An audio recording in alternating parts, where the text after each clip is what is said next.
मैंने कभी ऐसा सुना ही नहीं था। धर्म चक्षु उत्पन्न हो गए। क्या होते हैं धर्म चक्षु? ये शरीर धर्म, चित्त धर्म, ये शरीर धर्म, स्थूल शरीर, स्थूल चित्त, इसके टुकड़े टुकड़े करके देखते हैं, टुकड़े टुकड़े करके देखते तो धर्म चक्षु उत्पन्न होते। शरीर और ये चित्त, इसके टुकड़े, नाम और रूप, भगवान ने इसके टुकड़े टुकड़े कर करके देखे। ये करोड़ों करोड़ों लाखों लाखों आकाश गंगाएं, इन लाखों लाखों आकाश गंगाओं में लाखों लाखों यह सौर मंडल, और एक एक सौर मंडल में 31 प्रकार की काया धारण करने वाले ऐसे 10,000 चक्रवाल। यह इसका अनुभव अपने इस 3.5 हाथ की काया में किया है भगवान ने। ऐसे कैसे कर सकते? हाँ, कर सकते हैं। हम जब, हमको कोई व्याधि रोग हो जाता है तो हम जब हॉस्पिटल में एडमिट होते हैं तो छानबीन करने के लिए, चिकित्सा करने के लिए अलग अलग मशीनें आई हुई है। हम जब स्कैन करते सारे शरीर का तो अंग प्रत्यंग दिखता है। ऐसा एक भी अंग अछूता नहीं रहता है। सारे अंग प्रत्यंग को सीटी स्कैन करते हो ना, तब सारा अंग प्रत्यंग को देख लेते हो। अब भगवान ने कैसे देखा होगा? एक एक नहीं, भीतर की हड्डियों के भीतर की जो मज्जा होती है वो भी एक एक अंग का इतने बड़े बड़े पैमाने, इतना सर्च होता है, सारी हड्डियां दिखती है, सारे पदार्थ दिख जाते। तो कौन सी ऐसी मशीन है तथागत के पास में? यह विपश्यना। एक दिन ध्यान करते करते, क्योंकि ये शरीर का ऑपरेशन थोड़ा सा इजी होता है, लेकिन मन का ऑपरेशन बड़ी कठिनाई होता है। अभी तक किसी वैज्ञानिकों ने मन का ऑपरेशन करने के लिए, मन को देखने के लिए कोई उपकरण अभी तक संशोधित नहीं किया है। बहुत मुश्किल आ गई। भगवान ने शरीर को और मन को भी सारा स्कैन किया है। एक ही प्राणियों की नहीं, ये कौन सा चित्त उत्पन्न हुआ तो किस प्रकार के प्राणियों की उत्पत्ति होती है, सारी जड़ें भीतर बाहर की सारी बातें जानते हैं। इसलिए सब्बन्यु कहे गए। सब्बन्यु यानी सर्वत्र जानने वाले, भूत, वर्तमान और भविष्य, तीनों काल की परिपूर्ण और परिशुद्ध जानकारी जिनको है। क्या भगवान को ये मोबाइल मालूम है क्या? नहीं बोलते। क्या कहा मैंने कि वे सब्बन्यु, सर्वत्र जानने वाले, वर्तमान, भूत और भविष्य। इसका मतलब यह है कि उनको जानकारी है। मन को जानने का कोई उपकरण अभी तक किसी वैज्ञानिक ने खोज नहीं कर पाए, लेकिन भगवान के पास ये विपश्यना विद्या, जो सम्मसन ज्ञान, ये 10 दिनों के शिविर में इस शरीर के और मन का ऑपरेशन कर लेते हैं। तो तरंग तरंग तरंग तरंग, बुदबुदे बुदबुदे, किस बुदबुदों को मैं कहूँ, मेरी काया कहूँ, मेरा मन कहूँ, क्या हुकूमत चलती है मेरी अनात्मा है ना। अरे इस शरीर में ईश्वर है कि परमेश्वर है कि आत्मा है कि परमात्मा है, न जाने क्या है। भगवान ने इस विपश्यना साधना के आधार पर, भीतर कोई ईश्वर नहीं है, परमेश्वर नहीं है, आत्मा नहीं है, परमात्मा नहीं है, ये केवल मन की काल्पनिक रचनाएं मात्र है, तथ्यता नहीं है। लेकिन भगवान ने 31 प्रकार के लोगों की बात कही गई।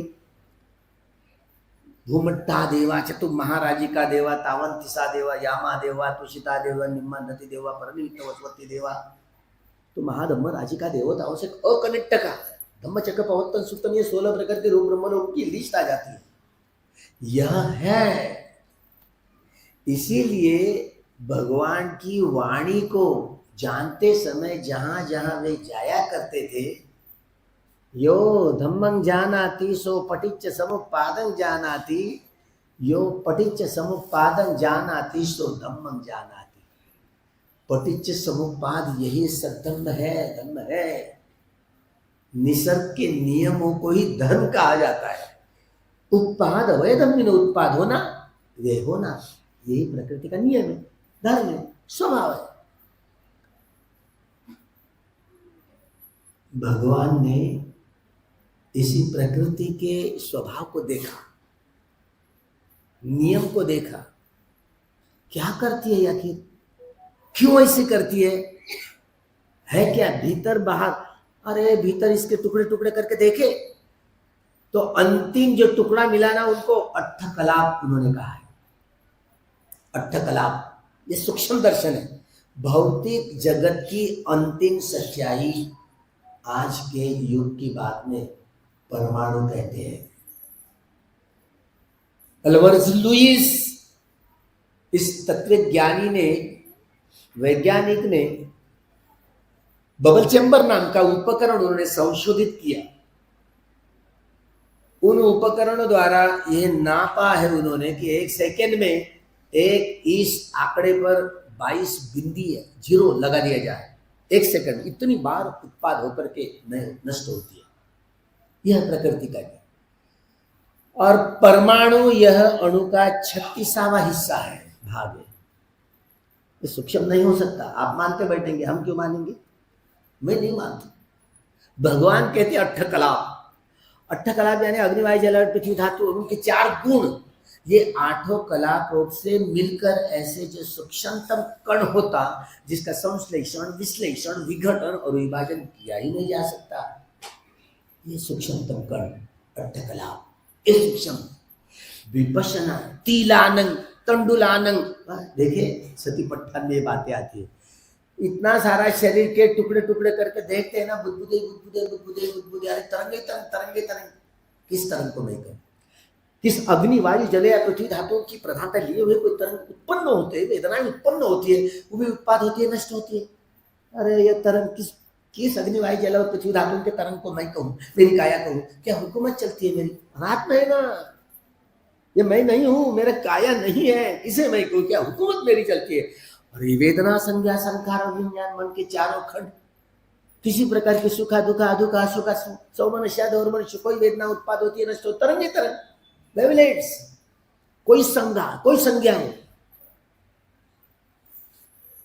प्रतिक्रिया करके, ये प्रतिक्रिया करके मूल्यांकन करने वाला मन का खंड होता है। सुखा वेदना है कि दुखा वेदना है कि अदुखा सुखा वेदना है, प्रिय है कि अप्रिय है, मूल्यांकन, यह संज्ञा, ये भी उत्पन्न किसी प्रकार की संज्ञा, किसी प्रकार की संज्ञा, वो उत्पाद होती तरंगी तरंग, बुदबुदे बुदबुद, किसी प्रकार का संखारा, वो भी तरंगी तरंग, वो भी तरंगे तरंग, किसी चक्षु विज्ञान, श्रोत्र विज्ञान, ध्यान विज्ञान, जीवा विज्ञान, काय विज्ञान, मनोविज्ञान, वो भी उत्पाद होते हैं, नष्ट होती है, तरंगे तरंग। किस तरंग को मैं कहूं, मेरा मन कहूं? क्या हुकूमत चलती है मेरी? अनंत है ना, अनंत है, अनात्म है। तो सब्बे संखारा अनित्याति, सब्बे संखारा दुखाति, सब्बे धम्मा अनंताति यदा पय्याय पश्यति अथो निपिंदति दुखे ये समग्र शुद्धिया। एक अनित्य लक्षण, दुख लक्षण और अनंत लक्षण, ये प्रज्ञा के तीनों लक्षण। इससे विशेषेण पश्यति इति विपश्यना, ये तीनों लक्षणों से इस शरीर के मन के टुकड़े टुकड़े करके देखना है। स्थूल शरीर, स्थूल चित्त, इसके टुकड़े टुकड़े करके देखना है, खंड। इसीलिए भगवान ने जो खंडों पर, पंच स्कंदों पर, रूप, वेदना, संज्ञा, संखार और विज्ञान, पंच उपादान खंडापि दुख, एक एक खंड का इतना संश्लेषण, विश्लेषण, विघटन, विभाजन किया। रूप यानी ये दिख रहा जो है, प्रकृति सारी दिख रही है, जिसमें सजीव हो, निर्जीव हो, पेड़ हो, पौधे हो, जो भी है, पहाड़ हो, नाले हो, सागर हो, समंदर हो, जो भी हो, उत्पाद होकर के वे होना ही इनका स्वभाव है। रूप, ये अग्नि रूप के 4 खंड, अग्नि, वायु, जल और पृथ्वी, आकाश को महत्व नहीं दिया कि दोनों अट्ठकलापों का बीच का अंतराल है, वो कोई, तो इसी को ही आकाश धातु कही जाती है। इसलिए भगवान उस अंतर में भी अग्नि, वायु, जल, पृथ्वी धातुओं के अट्ठकलापों का ही प्रपंच है। इसलिए आकाश धातु को तथागत भगवान बुद्ध ने महत्व नहीं दिया। पृथ्वी धातु, आपो धातु, तेजो धातु, वायु धातु, रूप, वेदना, संज्ञा, संखार और विज्ञान, मन के चार खंड। वेदयति इति वेदनम, मन के अनुभव करने वाले खंड को वेदना कही जाती है। सुखा वेदना, दुखा वेदना, अदुखा सुखा वेदना, ये शरीर की वेदना। सौमनस्य और दौर्मनस्य शारीरिक वेदना। संज्ञा, पहचान करके मूल्यांकन करने वाला मन का खंड, ये सुखा है कि दुखा है कि अदुखा, सुखा है। संज्ञा, ये प्रिय है कि अप्रिय है, न्यूट्रल है, कैसी है, ये संज्ञा कहेंगे।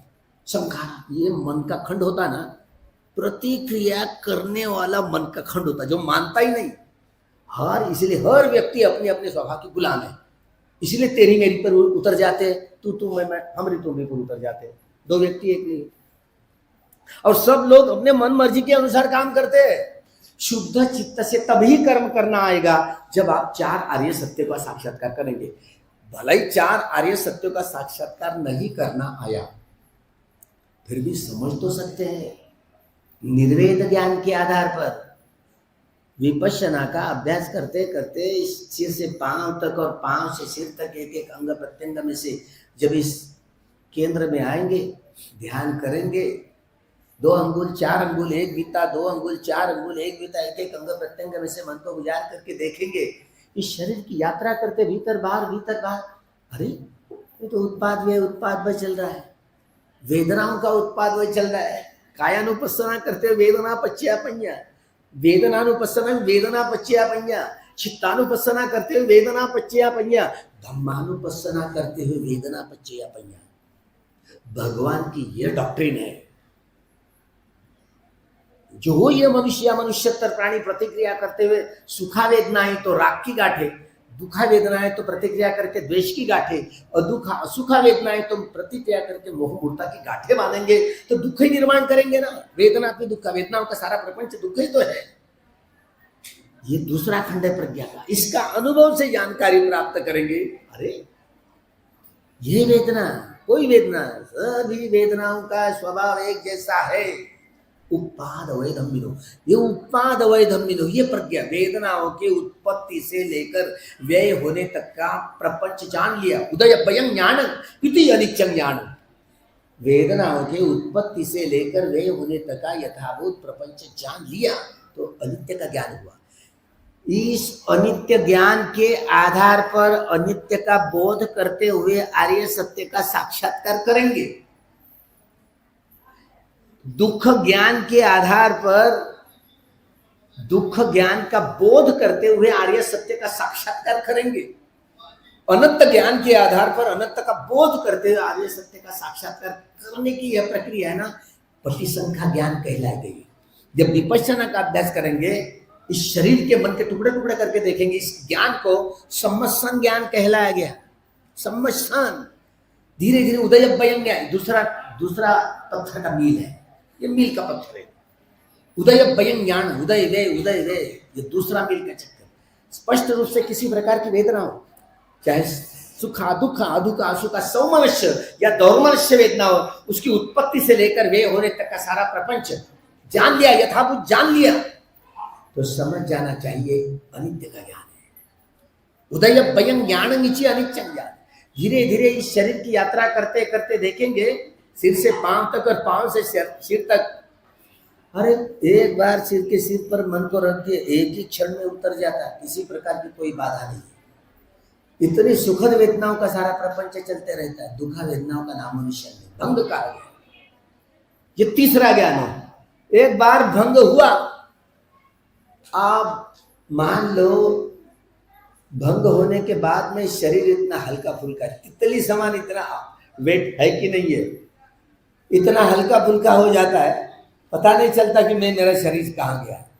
न जाने जब हृदय वस्तु पर ध्यान करके देखेंगे तो अति सूक्ष्म संवेदनाओं से सारा शरीर भर जाता है, पूरे धारा प्रवाह से भर जाता है।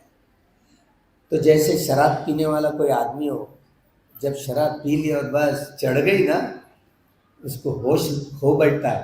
इसी तरह ये ध्यान करने वाला व्यक्ति हो, चाहे गृही हो गृहत्यागी हो, अरे वाह मस्त, अभी तो आज का ध्यान तो बड़ा अच्छा हुआ। अरे काहे अच्छा हुआ भाई, ये जो दुखा सुखा वेदना आती है ना, सारे तरंग तरंग तरंग तरंग, ये मोह चित्त उत्पन्न होता है। हंसेंगे लटकेंगे अगर उन संवेदनाओं का रसास्वादन किया, ये अमार्ग है, ध्यान में रखे।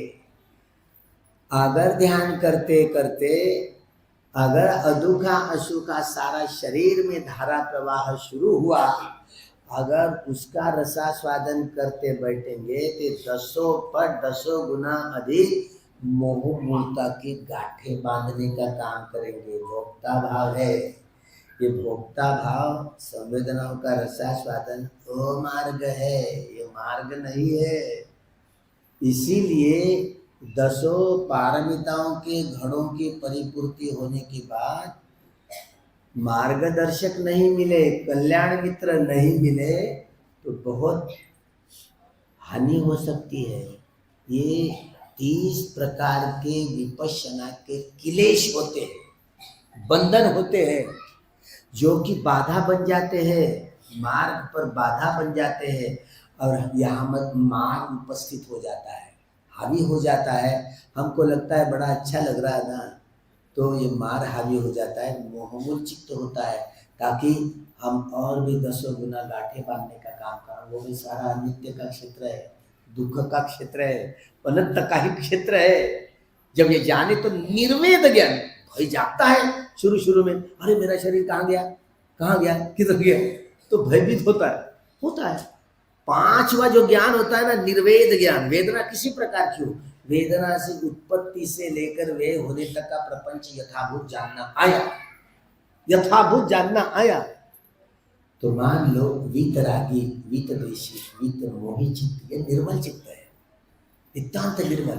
और ये नितांत निर्मल चित्त की प्रक्रिया शुरू रही, नितांत निर्वेद ज्ञान की प्रक्रिया शुरू रही, इसे यही मुंचित काम्यता ज्ञान में बदलती है। देखिए मुंचित काम्यता, लंबे लंबे शिविर करोगे तब पता चल जाएगा, प्रवाह चल जाता है, यह अनित्य प्रवाह चल जाता है, अनित्य का प्रवाह चल जाता है। तो ये मुंचित काम्यता, मुक्ति के स्रोत में प्रवेश, यह शुरू हो जाता है। तो क्रम से बोधि ज्ञान धारण करने की प्रक्रिया शुरू होती है। ये 4 सतिपट्ठान, 4 सम्यक प्रधान, 4 इद्धिपाद, ये 5 बल, 5 इंद्रियां, 7 भोजंग, अरियो अट्ठांगिको मग्गो, ये सारे मध्यम मार्ग है।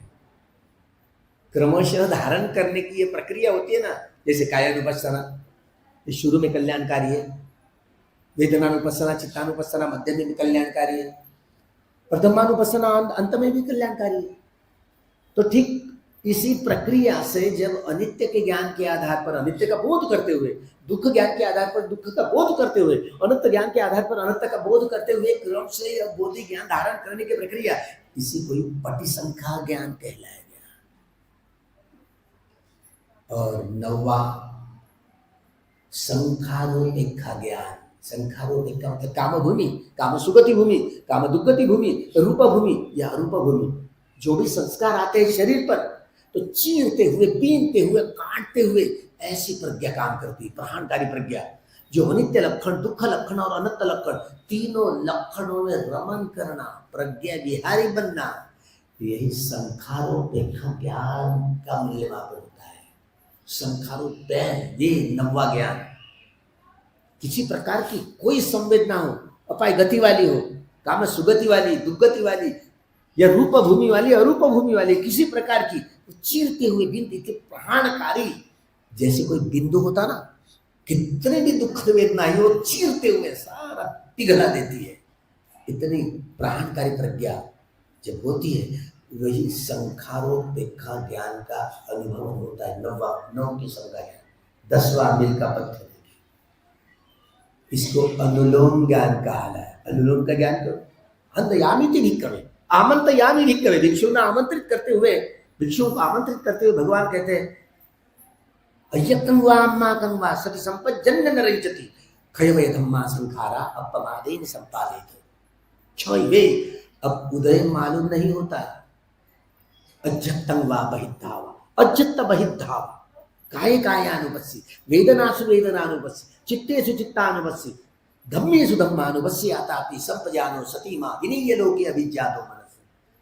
धीरे धीरे जो कायानुपස්සना, वेदनानुपස්සना, चित्तानुपස්සना, धम्मानुपස්සना करते हुए 4 प्राण का, 4 युद्धिपात का, 5 बल का, 5 इंद्रिया का, 7 भोजन का, अष्टांगिकों का, शुरू से लेकर अंत तक यह प्रक्रिया धारण करते हुए, चीरते हुए, बीनते हुए, किसी प्रकार की भूमि के संस्कारों का संग्रह, चीरते हुए, बीनते हुए, काटते हुए ले जाने वाली प्राणकारी प्रज्ञा जब स्थापित हो जाती है, वो संखारोपेक्षा ज्ञान है, 9वां ज्ञान। और ये 10वां ज्ञान केवल वही धम्मा संखारा अपमादेन संपादित। इतनी वीतरागिता, वीत द्वेषिता, वीत मोहिता का अग्र रूप होता है किसी भी संस्कारों को चीरते हुए, तो ये ज्ञान कहला गया अनुलोम ज्ञान। अब ये 10 ज्ञान के मिल के पत्थर आ जाते हैं, वो पार करते हुए फिर ये गोत्रभु चित्त उत्पन्न, गोत्रभु लेयरेज, यह लोकीय क्षेत्र का बंद हो जाना प्रारंभ होता। कैसे? यह लोकोत्तर प्रज्ञा शुरू होती है। लोकोत्तर प्रज्ञा नित्य बोध वाली, सुख बोध वाली, अनंत बोध वाली। यह गोत्रभु चित्त अनित्य से नित्य की ओर ले जाने वाला, दुख से सुख की ओर ले जाने वाला, और अनंत से अनंत की ओर ले जाने वाला यह ज्ञान। लोकोत्तर प्रज्ञा शुरू होती है, लोकीय शरीर बंद पड़ जाता है, लोकीय चित्त बंद पड़ जाता है, लोकोत्तर चित्त शुरू हो जाता है, तो निर्वाण संज्ञा वेदित निरोध समापत्ति ज्ञान निर्वाण के रस का रसा साधन करता है। ऐसे सुख, जो सुख कभी खत्म नहीं होता, ना उत्पन्न होता है ना नष्ट होता है, इसलिए नित्य कहा गया है। यही सत्य है। भगवान ने इसी तरह आर्य सत्यों का साक्षात्कार किया। हरियो अट्ठंगिको मग्गों को धारण करते हुए, ये मध्यमा पटिपदा है ना, तो सम्मा दिट्ठी हमेशा साथ में चलते हुए रहना ही चलता है, रहना ही चल पाए तो ही काम बन जाता है। क्या आप सम्मा दिट्ठी को साथ में लिए आप कर्म करते हो? नहीं कर पाते हो। सम्मा दिट्ठी का मतलब होता है कि दुख याणं दुख समुदय याणं दुख निरोध याणं दुख निरोध गामिनी पटिपदा याणंती इति उच्यते इति विख्वय सम्मा दिट्ठी। वेदनाओं के उदय वे को जानते जानते यही दुख दुख समुदय दुख निरोध और दुख निरोध गामिनी पटिपदा, चारों सत्य की जानकारी प्राप्त करते हुए काया वाचा मन के द्वारा करने का मतलब है कि वेदनाओं के ये कोई कर्म करते हुए वेदना जड़ होती है, वेदनाओं के उदय वे जानते जानते अगर कर्म करना आया तो सम्मा दिट्ठी साथ में लिए हुए चलना आया, नहीं तो नहीं। पानी पीते हुए भी, मान लो मैं पानी पी रहा, आप पानी पियोगे, प्यास लग गई, घट घट घट घट निकल गए, ये बेहोशी में पानी पीना हो गया, बेहोशी में खाना खाना हो गया। होश के साथ अच्छा पानी में पी रहा हूं, यहां लगा, क्या संवेदना हुई? उसका अनित्य बोध जगाते जगाते पीना है। प्रज्ञा यदा पय्याय पश्यति। अब 3 शरण 5 शील ग्रहण किए हो, तो 3 शरण और 5 शील ग्रहण करते हुए भी काया वाचा मन के द्वारा कर रहे हैं ना, तो अनित्य का अनुभवन करते करते ग्रहण करना है। बुद्धं शरणं धम्मं शरणं संघं शरणं द्वितीयंपि तृतीयंपि पाणातिपाता आदिन्नादाना कामेषु मिथ्याचारा मुसावादा सुरा मेरे। ये बोलने के समय में भी वेदनाओं के अनित्य बोध का अनुभवन करते करते बोलना है। शरीर के द्वारा वंदन करते करते बोलने के समय काया वाचा मन के द्वारा कर्म करते हुए वेदनाओं के उदय वे को जानते हुए करना है, तो सम्मा दिट्ठी साथ में लिए हुए कर्म करना आया। बड़ी सीधी सरल भाषा है। आप सब लोगों ने 10-10 दिन के शिविर किए हैं, ऐसे मैं